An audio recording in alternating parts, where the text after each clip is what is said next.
सिर्फ इसके चंद कतरे आपके कबूतर को सेहतमंद बना सकते हैं। उन्हें नज़ला, ज़ुकाम, खांसी, ठंड लगने की वजह से, बुखार की कैफियत से तमाम निजात दिला सकते हैं।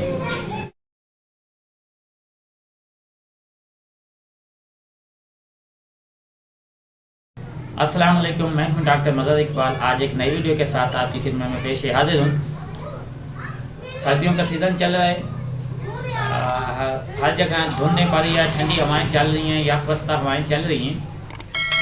तो ठंड लगने की वजह से कि अगर आप देखते हैं कि आपका कबूतर जो है वो रात को ठीक था, सुबह वो सुस्त होकर एक साइड पे लगा हुआ है, उसने अपने पाल फैलाए हुए हैं, सुस्त होकर गर्दन को नीचे झुकाए हुआ है, कमज़ोर हो गया है।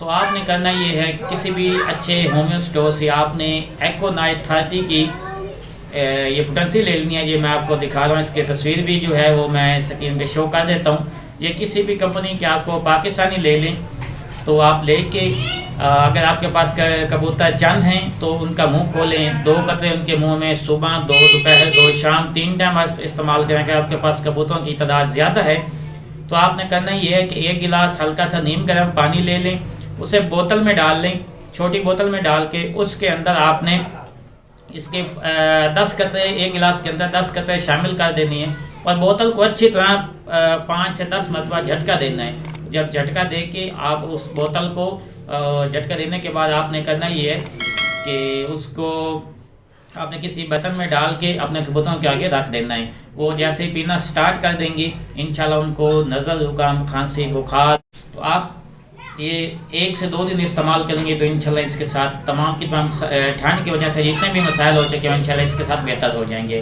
वीडियो पसंद आने की सूरत है इसमें लाइक और शेयर जरूर कीजिएगा। आपका कोई भी मसला होता है कबूतरों के हवाले से तो आप कमेंट सेक्शन में उससे रब्ता कर सकते हैं। मैं इंशाल्लाह कोशिश करूँगा कि आपके दिए गए सवालों के जवाब भी दूँ, और जो भी आपके कबूतरों को कोई मसाइल या कोई बीमारी आती है तो उस पर मैं आपको बेहतरीन इलाज बताऊँ जिसका कोई साइड इफ़ेक्ट भी नहीं होगा। तो वीडियो को लाइक और शेयर ज़रूर कीजिएगा। मिलते हैं नेक्स्ट वीडियो में, तब तक के लिए डॉक्टर मदद को इजाज़त दें। अल्लाह ने के बाद।